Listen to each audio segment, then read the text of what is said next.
Good afternoon. I am Karen Rosenbaum, co-chair of Lunch and Learn, along with Harriet Weiner. We are delighted that all of you have joined us for Art as Activism, Judy Chicago, Still Going Strong, a presentation by Evi Beck. But before I introduce Evi, I have an important announcement. This is the last of the Zoom-only Lunch and Learn programs. Our next meeting, June 8th, will be hybrid, meaning some participants will attend in person and others will remain online. You will decide which you are when you register. The in-person lunch costs $5 and you must register by noon the Monday before to be guaranteed a seat. You may defray this cost by contributing either soup or a dessert, but neither is necessary to participate. Finally, with the change to in-person lunch, the Zoom presentation won't start until about 12:40 or so. Now, I want to ask you to stay muted until we go into the breakout rooms. And if you haven't already done so, this is a good time to switch to speaker view. Usually we open our program with a selection read by Francie Schwartz, but Francie is traveling. So Evi will read a poem by Judy Chicago. Evi? One moment. Well, much as I thought, for some reason that poem didn't come up, but I'm going to read it. This is by Judy Chicago, and it is from one of the banners in the dinner party. It is, in a sense, her belief system, and it is also the belief system of feminism as it was conceived in the second wave. And then all that has divided us will merge, and then compassion will be wedded to power, and then softness will come to a world that is harsh and unkind. And then both men and women will be gentle. And both men and women will be strong. And then no person will be subject to another's will. And then all will be rich and free and varied. And then the greed of some will give way to the needs of many. And then all will share equally in the earth's abundance. And then all will care for the sick and the weak and the old. And then all will nourish the young. And all will cherish life's creatures. And all will live in harmony with each other and the earth. And then everywhere will be called Eden once again.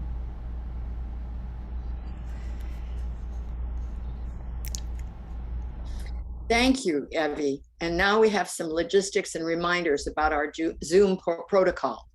At the end of Evi's presentation, we'll have a question and answer period moderated by Sid Booth.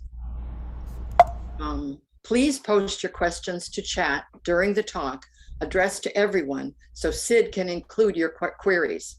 At around 1 o'clock, Harriet will take over. She will read questions Evi has suggested to spark our conversations in the breakout rooms. These will be shown on a shared screen in your rooms. At around 1:25, we will regroup for brief concluding remarks. Please stay muted until we go to the breakout rooms so we don't interrupt the speaker. It is up to you whether you wish to be seen, but I encourage you to leave your video on. Finally, in order to prevent feedback, please do not use more than one device signed into Lunch and Learn in the same room. With housekeeping done, I am really happy to introduce today's speaker. Evelyn Torton Beck holds Ph.D.s in both comparative literature and clinical psychology.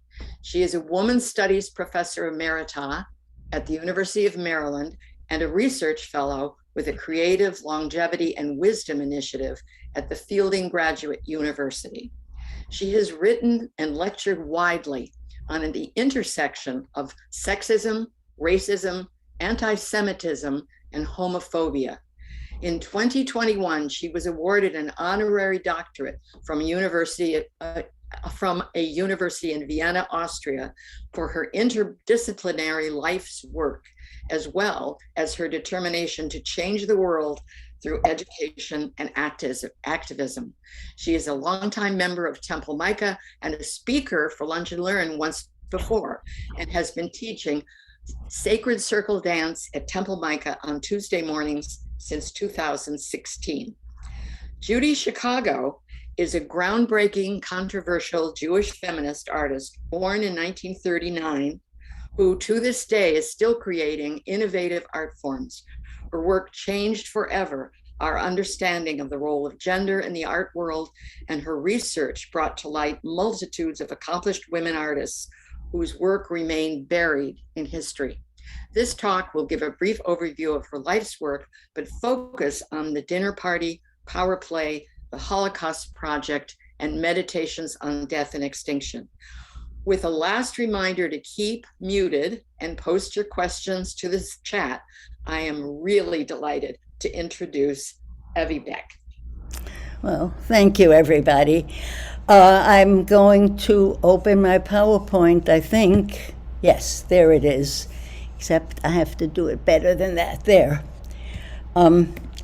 So, Judy Chicago is like one of the most important figures to come out of feminist art, and she changed the world of art for all people, not merely feminists or women, because she brought to mind and to consciousness the fact that women were artists from long, long time ago, and that their art needed to be part of the art world, so to speak. When she was a young student, and I'm going to bring in her autobiography in bits and pieces as it seems relevant. She lived, she lived in Chicago, and she studied at the Art Institute when she was 3 years old, she claimed. And then she went to the Art Institute as a young girl, and her family was Jewish, and this is important. They were not observant.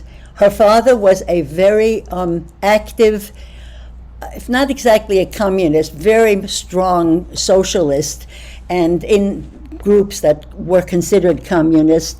And he was actually blackballed, that's the term that they used at that time. The FBI was after him, and he died when she was very young, and that really was quite devastating for her. She did have she was introduced to Jewish culture through her family. She went to seders, she went to bar mitzvahs, and they didn't have bat mitzvahs in those times. She went to Jewish weddings, but she was not especially aware of being a Jew in any self-conscious way. That would come later. So what I have here, the first slide, is called Art as Activism. These 3 books are 3 autobiographies that she has written. The first one only takes her up to the dinner party and does not include it. The second one includes some of what's in the first one and then goes, as she says, beyond the flower. And we'll talk in a minute about what the flower might mean and why that's an important image for her. And the last one, which just came out last year, called The Flowering, takes us through her entire life. But if you really want to know, for instance, a lot about her early life, you should read Through the Flower, because she gives a lot of details about her family, about her own sexual history, about her marriage when she was very young. So each of the books has its own flavor, and yet if you only want to find out a large overview, read The Flowering. And then there is a very lengthy and very excellent biography by Gail Levin. Judy Chicago, in her early years, she tried to fit into what was the masculinist or the dominant art world. But starting in the late 60s and in the 70s, these are the major installations. And I'm only giving you their name because we'll look at a few of them in some detail. but Woman House was an installation. Her artwork encompasses a wide variety of art forms, installations, paintings, acrylics. She loves Prisma pencils, sculptings, things that are three-dimensional, all kinds of figures, embroidery, art, soft work, all kinds of art. She writes on her paintings. She really has brought together the media, and she is also an art historian. She definitely studied the history of women artists and brought them to life in the dinner party, as I'll show you very shortly. I'm just showing you the names of these projects. Power Play was, I'll show you a few slides from that, was her looking at male power, what we would now call toxic masculinity. She did not have that word for it. She then, fairly late, became aware of the fact that there had, not only that there was a Holocaust, but that it had affected her and her family. So we're going to look at the Holocaust Project, which some of you may have seen. It was first shown in Chicago. Huge. Many of these installations are very, very big and very ambitious. And most recently, I don't know if any of you went to the National Museum of Women in the Arts, which now unfortunately is closed for 2 years, although it is going to be refurbished, so it's fortunate. But that's a museum that, if you're interested in women and art, is one that could be on your plate in Washington, D.C. She had this amazingly large exhibit, which I will show you some things of, and confined. She, like everyone else, was confined by the virus, and she wasn't dormant. She did something even during that time. Now, what I wanted to show was tell you a little bit about her life. When she started to paint, she was not very much, or do artwork, she was not respected or taken seriously. In fact, she was told by one, when she was married, as I told you, she was married very young, and she was told by an art critic who came to see her husband's work. But she said to him, you know, I have art too. And he said, Judy, you will have to decide whether you want to be a woman or an artist. This was in the late 60s, and this was not at all unusual. And she was very ambitious. She knew she had a lot to offer, and she was very angry. And so she actually decided to divest herself of the patriarchal names. She was born Judy Cohen. She became Judy Gerowitz when she married Lloyd Gerowitz. And then she, no, his name wasn't Lloyd, that was her second husband. But she became Judy Chicago. She took the name of her city where she was born. This was not an anomaly. Women in those days were trying to find a way of becoming independent of the patriarchy. And so many women gave themselves names like Judy Flower, or, you know, just names that were, some of them took their mother's names, the way people in Sweden have the name of their somebody's daughter. But Judy Chicago took her city's name. Of course, in so doing, she hid, although I don't think she was consciously aware of it or intentionally, hid the fact that she was Jewish. Cohen and Gerowitz are both obviously Jewish names, and that happened a lot in the early years of feminism. I want to also just give you the definition of feminism that I think she went by and that I used to use when I was teaching women's studies, and that is, it's a very simple notion that anyone who recognizes that in a patriarchy, women, and the patriarchy simply institutions and worlds that are dominated and ruled by men, that women are oppressed in different ways. We have come to realize that there is much more to the differentiation about how different women are oppressed differently, depending on ethnicity, on economics, on many factors. But that was the basic notion, and a feminist was someone who wanted to change this, to create a different world, a world in which as she pointed in her poem, which would be very Edenesque and utopian. So that was the definition of feminism that is being used here. These are some of her early works when she was trying to fit in to the dominant culture, hard edge.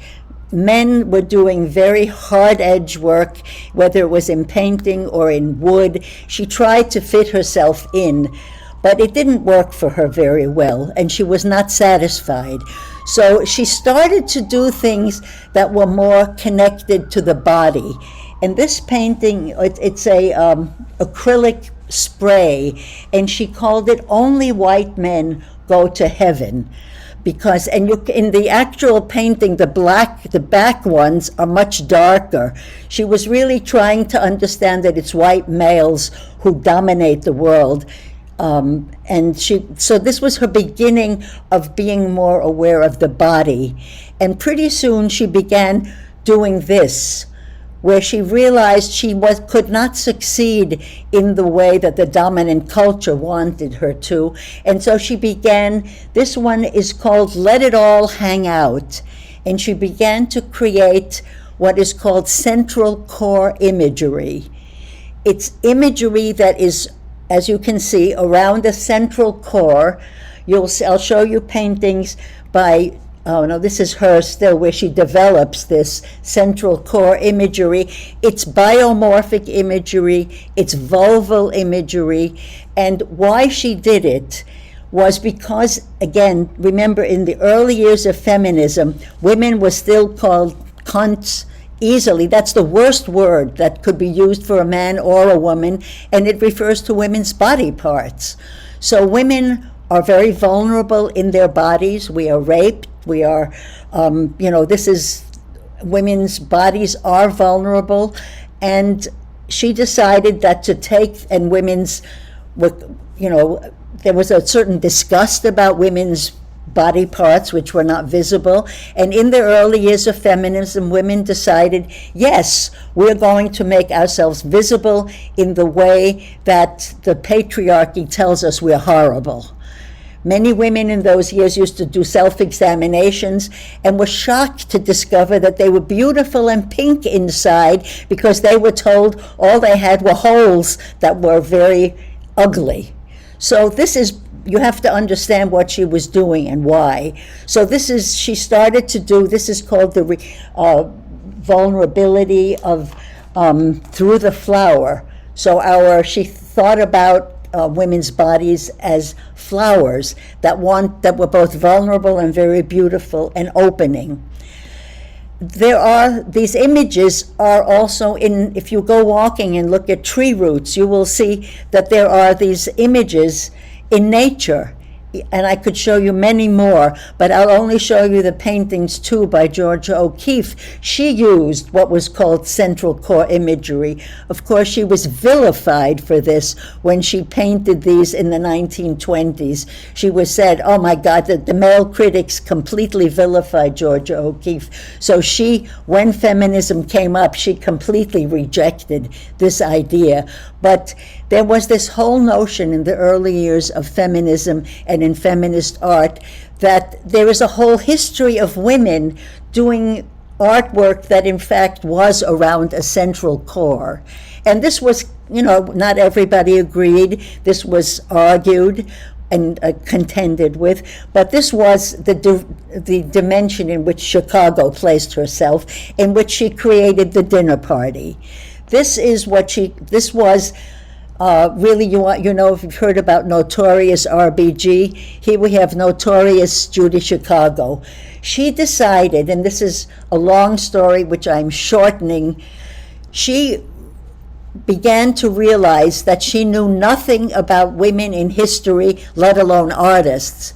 So she did a huge amount of research and uncovered the names of women who had been active in history, and she decided to do this installation, which she opened in San Francisco in 1979. It took her 5 years to create. It was a collaboration. That was the other thing. She worked with many other people. So she learned about China painting because she became to understand that it was women who did all the painting on China, women who were completely anonymous. We used to have a slogan, anonymous was a woman. And so she learned how to create China. Women have served dinners. And so she created an an installation that also took its cues from the Last Supper. 13 place settings.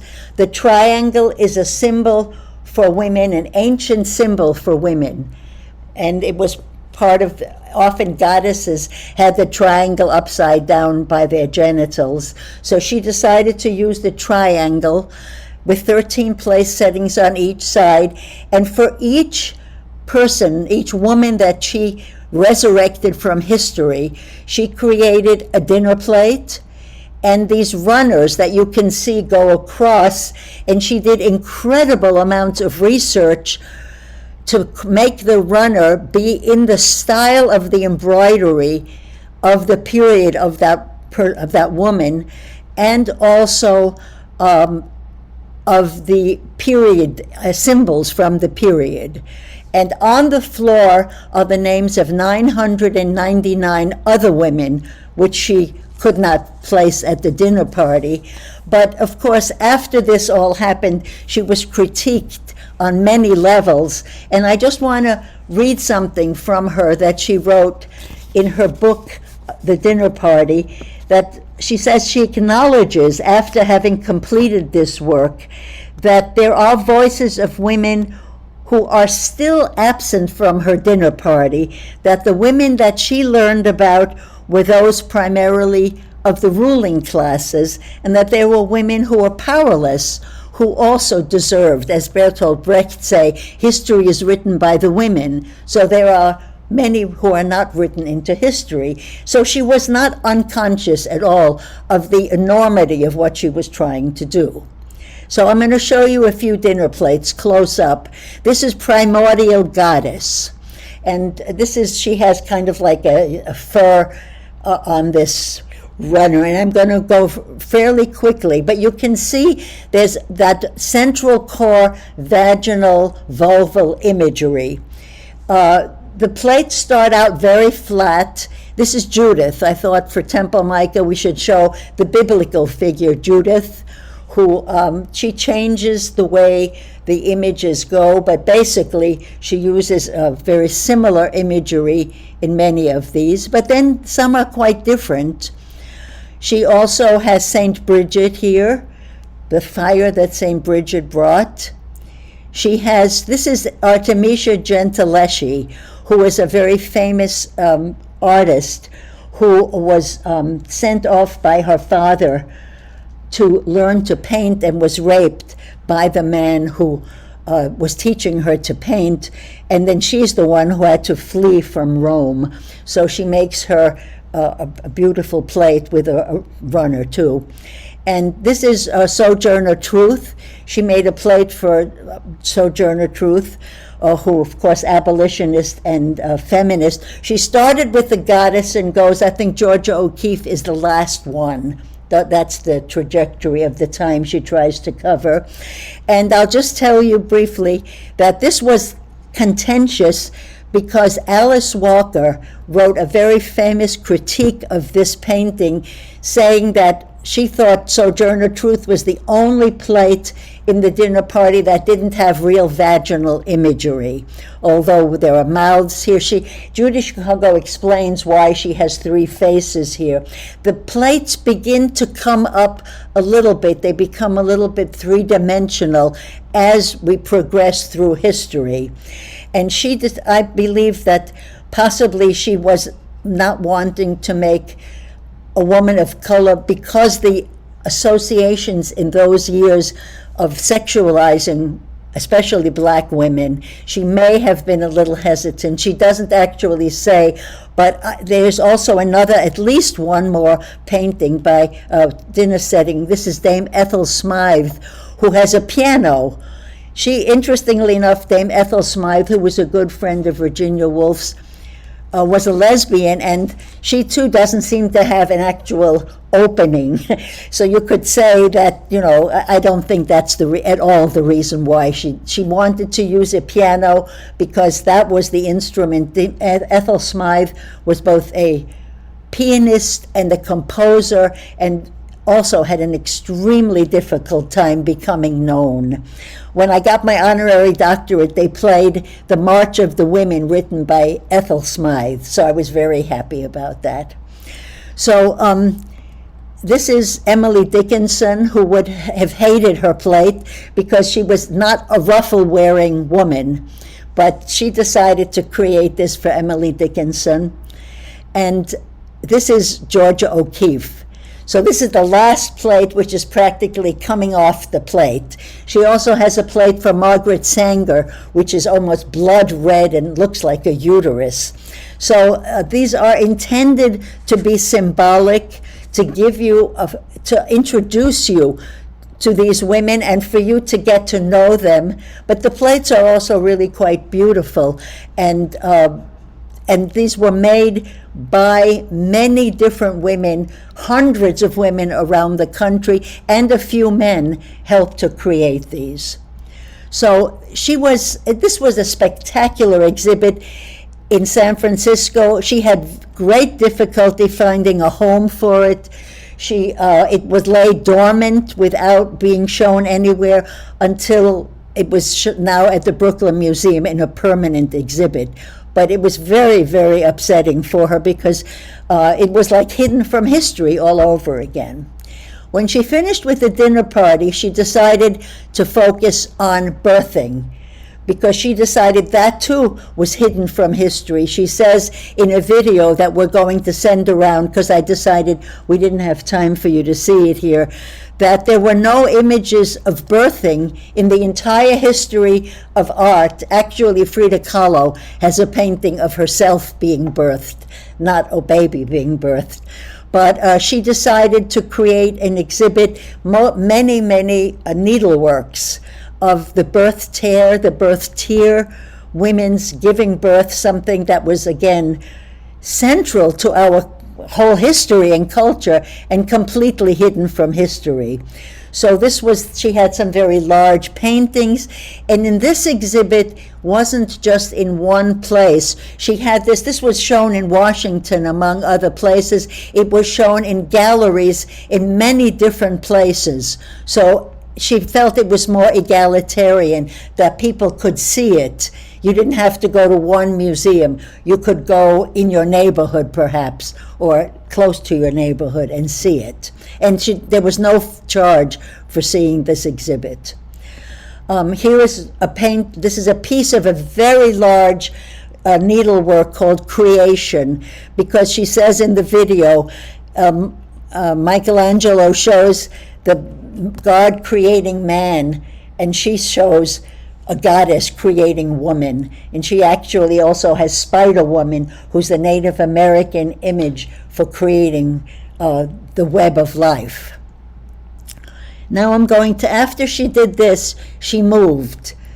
She began to be very much aware of the fact that all of the work the feminists were doing had not changed the culture, and that there was still what we now call toxic masculinity.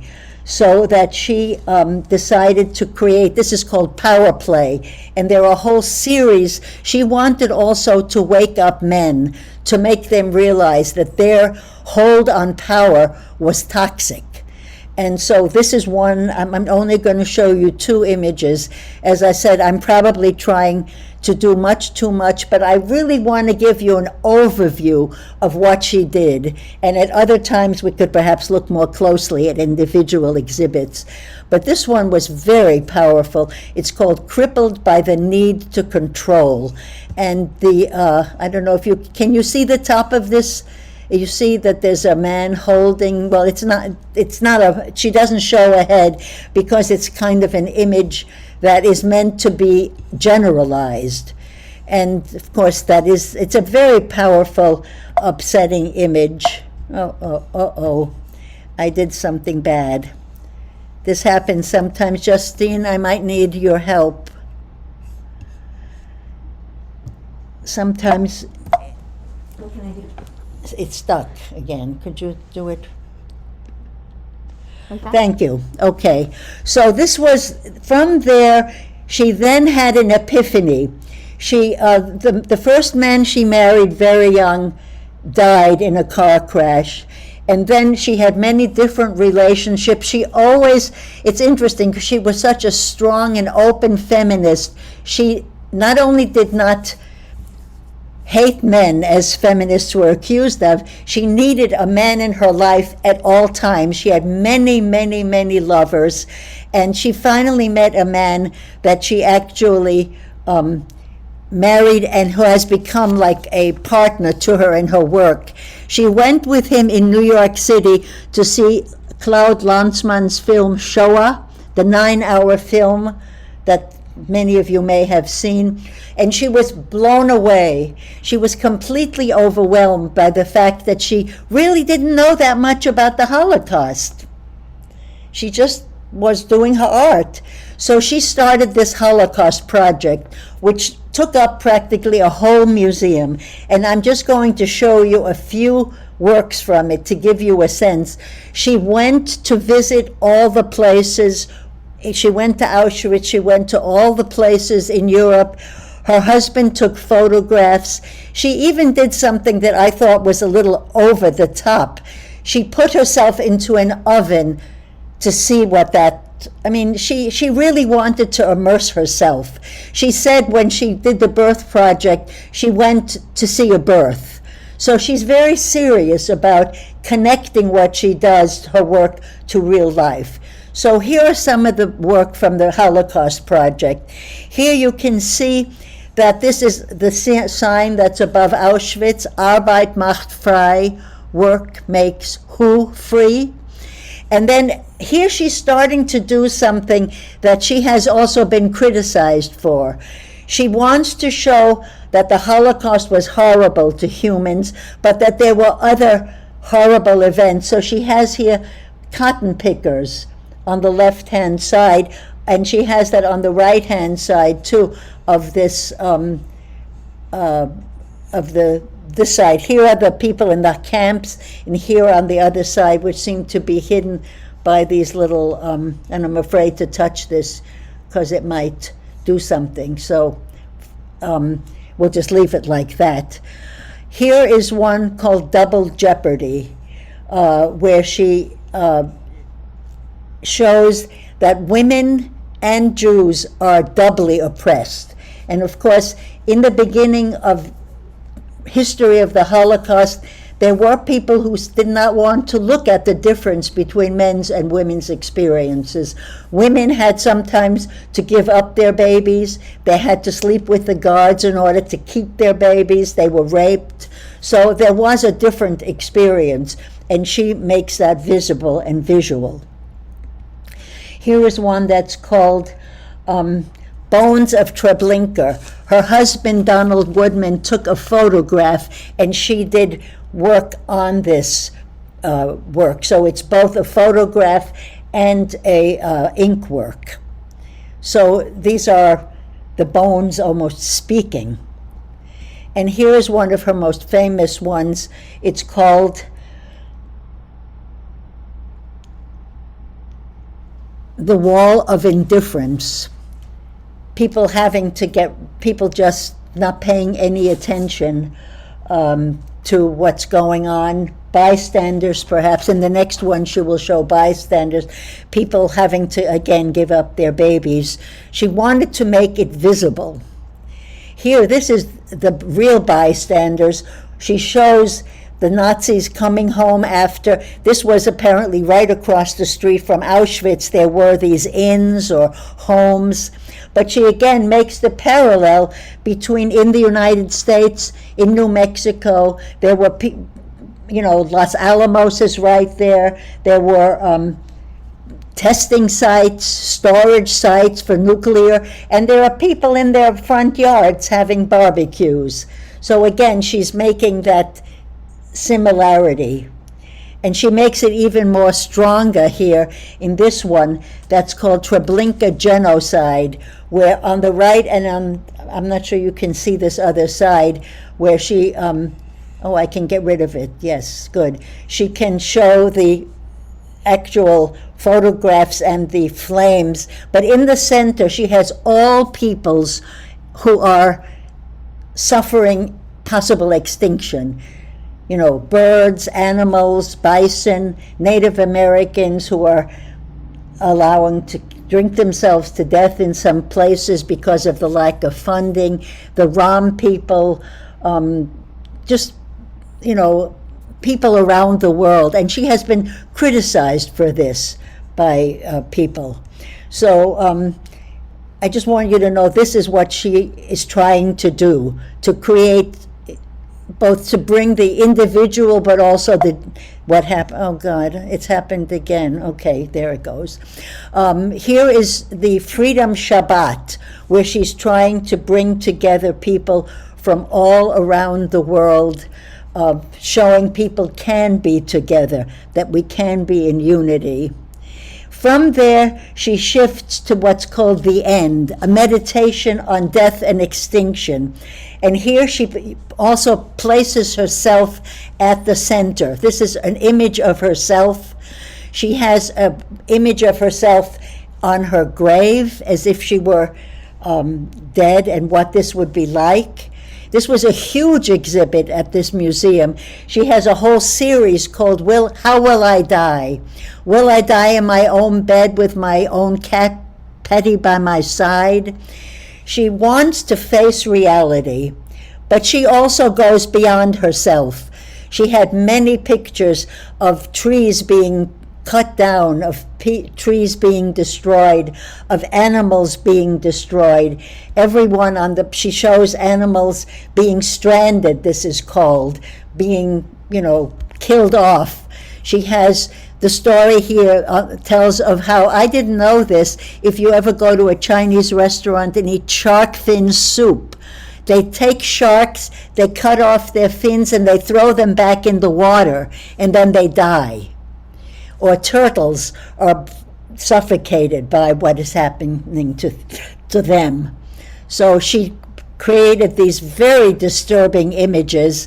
This is one in where we have the opportunity to examine the realities in which we live.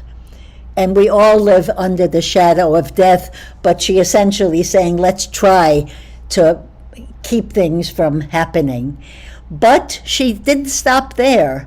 During, this is called Confined, and she decided to make what she called smoke paintings. She did these colorful paintings.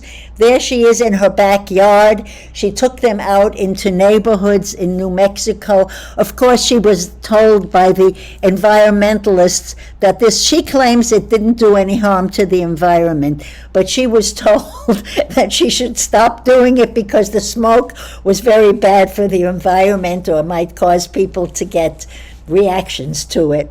And then I'll just show you one more smoke painting that she did over a lake out in New Mexico.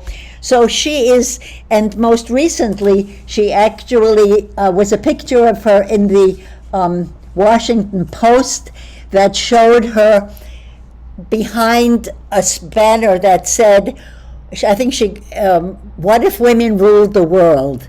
Of course, that might have been a good thought in the early 60s or 70s, but by now we know that there are many women who, if they're ruling the world, we want them off the court. So this feels a little naive to me, but maybe she is still naive in some ways. And then I'll just show you, this is one of her lithographs where she loves Leonard Cohen, and I think this symbolizes what she is trying to do. Like a bird on a wire, I have tried in my own way to be free. And then I was going to read at the end, but I think I'd rather take the time for questions to just once again have a quick cast your eye on this poem, in which she then ends with saying, and everywhere shall be called Eden once again. That is still her vision, that is still her hope, and hopefully it will someday come to pass.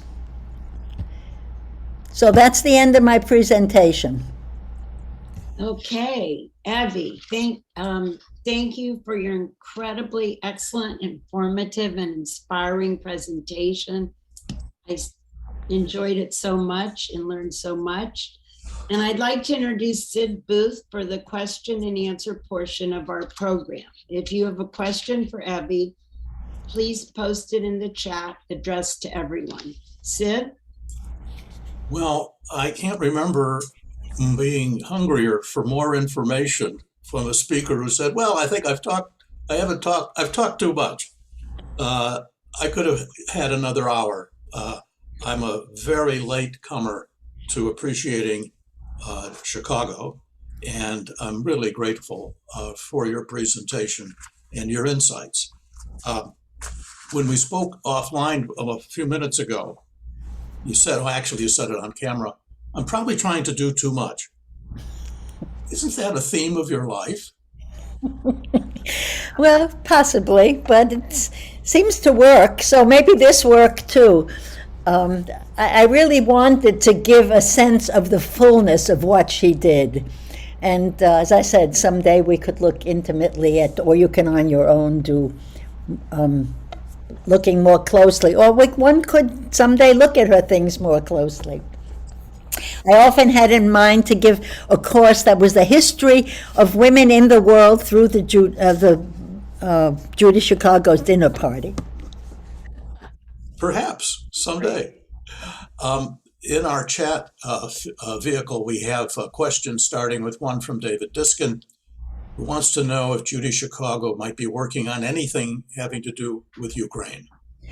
Well, I have not seen it, but then I've been so busy I have not looked at every single posting that she might have done, but nothing that that has come my way. But I would be surprised if she would not be working on that, because she is very, I think up until the Holocaust, she maybe was not so much aware of certain histories, although she was aware of patriarchy, so she had to be somewhat. But that was mainly through, she understood the world in those early years through her own personal experience of being neglected, ignored, trashed, because they called, I mean, I didn't really even dwell on that so much, but the dinner party was trashed. It was said, just like Georgia O'Keeffe's work was trashed. It was said it was disgusting, it was stupid, it was trivial. She was really bombarded with attacks. Well, following a follow-up question from David, has Chicago addressed the plight of the Palestinians? Again, the most recent works of hers that I have seen, but that was already when I started to first look at Judy Chicago, was probably during the pandemic, so I have not really looked again. At that time, I don't think, for instance, in that Treblinka Genocide, I didn't see any Palestinians, but that's of course a very old painting, so the Palestinians were not as much in the foreground. So I could look into it. I'm now curious myself. I'm going to see what I can find out. Suppose I could write to her if she might answer me. You mentioned that you were going to circulate some links and other material. Maybe you can tell us if that's correct and what's coming. Well, Karen is going to do that, or Harriet, or Justine. Somebody else is going Somebody to else, all right. two links to two videos, which one of them I was going to show. It's about the birthing project, but it also gives you a sense of what Judy Chicago is like. I had been going to start with that video, but, and I suppose if we don't have that many questions, we could even show the video rather than have questions. Nobody seems to be exercised about the dinner party. Maybe that's already such old hat. Because, of course, in those years, I just am trying to get people to understand how revolutionary that those images were, and what a revolutionary moment it was. And, of course, now it's sort of been absorbed. Maybe it's even been co-opted, for all I know, like everything else. Well, let's go back to the questions here. Leslie Sewell is curious whether you know how she created the smoke paintings and whether she used chemicals. Well, she did say in this response when she said that all I remember, I don't know if she named it, she said whatever she used was not dangerous, was not a threat to the environment or to people. But I don't remember that she named it, or if she did, I didn't write it down. But again, I can try to find out. Well, going back to the dinner party, which almost unprecedented in its size, how in the world did she raise the money to finance the collaboration of all these other artists and the mounting of it? How did she keep herself alive? Oh, well, that's a very good question. First of all, a lot of the people who participated in the dinner party contributed their time. People were so excited about doing this and she contributed a lot of her time. She also she created other paintings that she tried to sell. She has a whole, array of paintings that she tried to do. So she tried to make money through other kinds of paintings while at the same time she was working on this. I think I'm trying to remember what was it that she describes exactly what it is that she was trying. Maybe it was, there are hundreds of videos that tell what she was doing, but she also got people, she found donors who contributed some money. She found she found people and she started this foundation called Through the Flower, to which many people contributed money. Mimi Wolf has her hand raised. That's up to you to call on her, though. Well, I'll get down there. Okay. Ed Wendell simply wants to register the fact that he finds the presentation extraordinary. So much work I had never seen before. Thank you so much. Karen Rosenbaum asks, was she or is she connected to politics? You mean beyond feminism, which is yes, beyond feminism, I think. I suspect, she lives now in a very tiny town called Belen, New Mexico, outside of Albuquerque. She and her husband bought an old firehouse, because she created like almost a personal museum there. In addition, and she's her studio and her husband's studio. I believe she's probably quite involved in the politics of the town that she's in. But I cannot, in this one little video that we saw that you didn't see, at the end, she says something about I don't agree with Trump on anything except fake politics, fake news, because she makes a joke about it, which I think is also naive. But it's where she talks about women were human beings were sold a bill of fake news about who created the world and how the world is run. So she's definitely liberal politically, but I don't know. I have not seen her name attached to any list of things. Maybe now with Roe v. Wade, she may come out. I do believe she may have had some abortions, if I remember reading about her history correctly, because she was very sexually active with many men. Were there children? No, she had no children, and that was in that little video that I didn't show. She says, people said to me, how can you make images about birth when you haven't given birth? And then she said, oh, do people have to be crucified in order to make paintings of the crucifixion? I'm doing a pretty good imitation of Judy Chicago. Sonia White also applauds. Thank you, Evi, for a wonderful presentation. And we're finally to Muriel's question, and I think that it's likely that you've answered it. Is she still alive, and what is she doing now? Well, she's definitely alive. Yes. She's was born in 1939, so she's a few years younger than me. She's only like 86 or something. That's the way we talk these days. she's definitely, the last things I saw of her online were these smoke paintings, but I would be surprised if she isn't doing something. She also does something that's called visual diaries. She creates, and she has shown those in public too, where she creates writing and painting about her life all the time. So, and I don't know whether to what extent she has kept I know she had a Jewish wedding, for sure. She writes about that through the flowering, I guess. If you want to know more about her recently, the flowering just came out last summer, so that would be the book to read.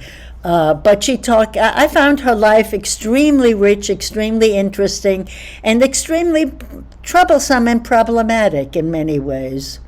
She's had a hard time. She does not feel that she's still not getting the recognition that she deserves from many. Oh yeah, and I forgot to say what she did, aside from bringing women artists into the public, is that she was one of the first to really make art in cloth be validated, because that was considered women's work. One of the things that feminism brought to light is that there was lots of art that women made. It was in a different genre, but it was called crafts because it was trivialized, because women made it.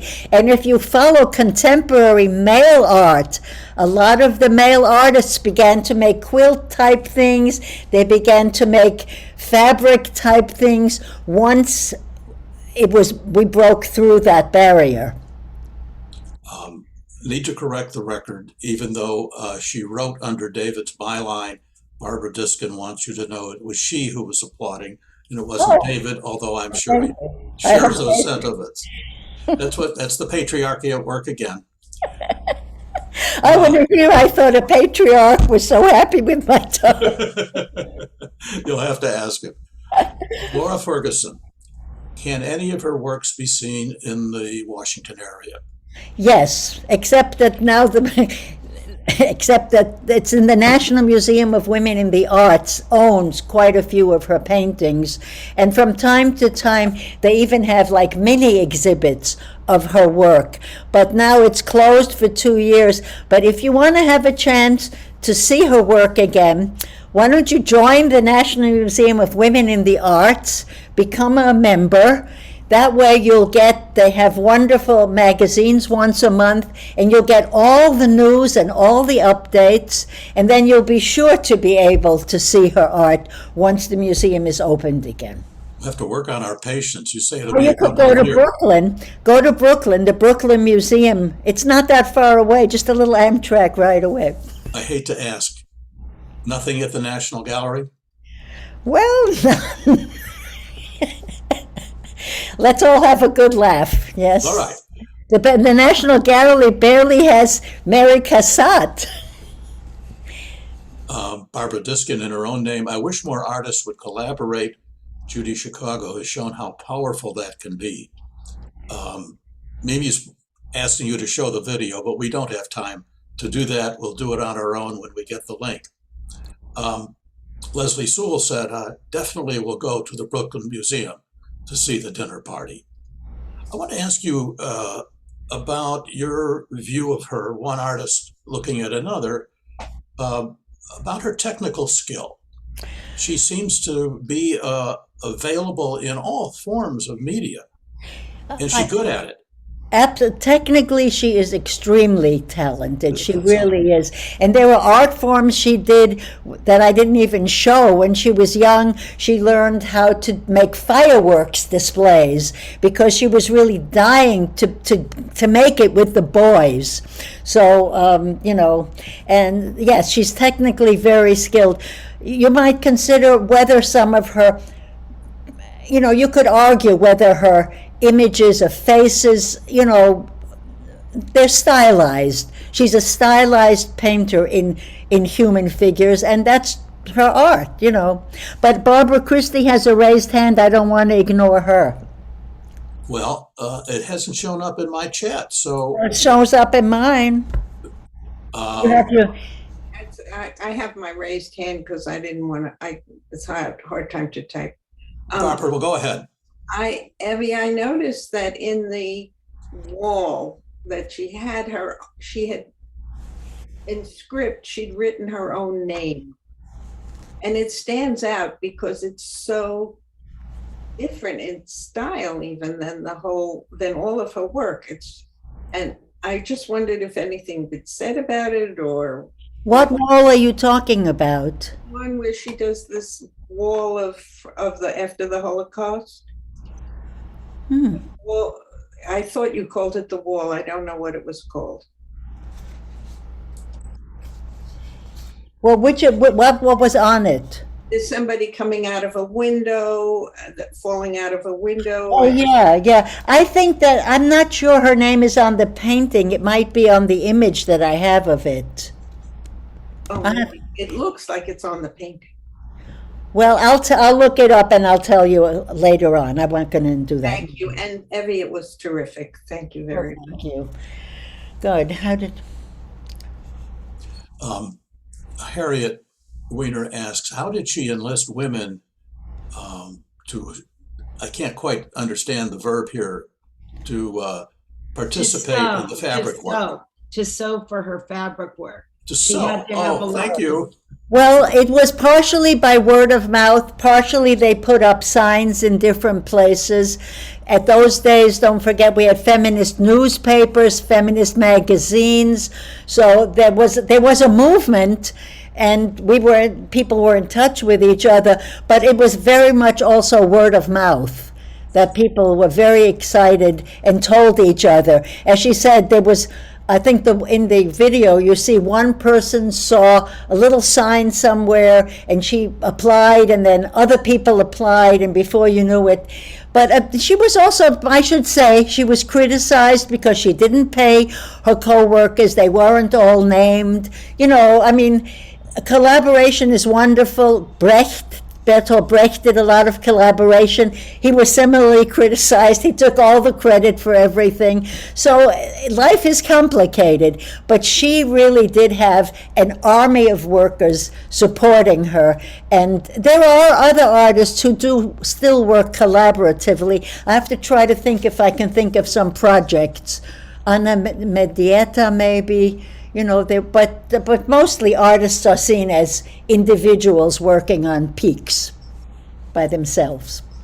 Well, so collaboration seems like a lovely thing to be doing in politics, although it seems passé, unfortunately. In the art world now, are there others who are collaborating on a larger scale, not on Chicago's perhaps, but in a significant way that you're aware of? Right now, not that I am aware of. But there are many collaborative projects have been taken to the streets, like people are doing street art, mural art. There are women who are doing mural art, getting communities together, even getting teenagers together. It's a little different than the kind of work that she did. But by the way, I have another raised hand on my screen. They seem not to show up on yours. So Judy Tolkien has a raised hand. I just want to tell you. Why don't you ask and answer? Hello. Yeah, I wanted to say that the woman who mentioned that she saw her name Judy on that work of art. I first saw that too, and then I realized it wasn't her name. It was Jude. Jude, oh, that's what you're talking about. Oh. Questioning what it was, but then it was about that's what the Germans, the Nazis, used to put that sign up all over, right? Oh, it was on the wagon itself. Yes, that was Jude, definitely. That wasn't Judy. Barbara, you just saw that. Okay. I didn't realize that. I thought she was talking behind the screen. I thought maybe there was something up. Thank you. Absolutely. Barbara, do you understand that now? Yes, thank you. Also, there's collaborative art. There's a lot of quilt work among the African American community that is finally being honored as art. Yes. All right, Oh, back to the chat box. Karen Rosenbaum wonders if you think her connection, Chicago's connection with the feminist movement, made her less recognized in the art world. absolutely. Not just less recognized, as denigrated, very much so. Both the iconography itself, the dinner party, there's a way that that's still her best known work, even though all of these other things came after. And I think that calling herself a feminist artist, definitely. Oh, and I should mention there's another Jewish artist that she worked with that might be interesting for our group, called Miriam Shapiro. She was older than Judy Chicago, but one of the early feminist artists who also did some much more smaller iconography that had a center to it. She did something called Femage, F-E-M-M-A-G-E, where she collected things that women wore or held important, handkerchiefs and belts and earrings, and she made femages. Instead of collages, she made femages. She's a really good artist too, but she was at the same time a little older than Judy Chicago. Well, Barbara Diskin asks, maybe we should do a collaborative wise aging project at Treblinka. What do you think about that? I think that's a great idea. Fabulous. I love it. It makes community. It brings out people's creativity, gives us hope. Art, one of my mottos, and for another presentation I gave, is called Art Keeps Hope Alive. Art has a very important function in our world. And so I think this would be very great in these difficult times. All right, I think we have time for one last question, and it isn't really a question. It's a comment from Barbara Diskin again on the notion of a collaboration at MICA, maybe a quilt. I'm not a good sewer, but Judy Chicago wasn't a good sewer either. But there are other things you can do. We could have quilts maybe I can make some of the images for the quilt and can be put on the quilt. And I think that's the note on which this portion will close, and we thank you very deeply, very much. Evi, thank you so very much. It was actually an excellent and inspiring presentation. We're getting ready for our breakout groups, and Evi left us with the following questions for discussion. Which of Judy Chicago's art projects spoke to you the most? Why? In what ways? And if none spoke to you or very little, can you explain why? What is your response to the suggestion that we best understand Chicago as a deeply Jewish artist, even if she is not religious? Does Chicago's art move you to any action or change your thinking in any ways? If so, how? And number 3, how do you understand the development of Chicago's art over several decades? What are your ideas about the function of art in our current world?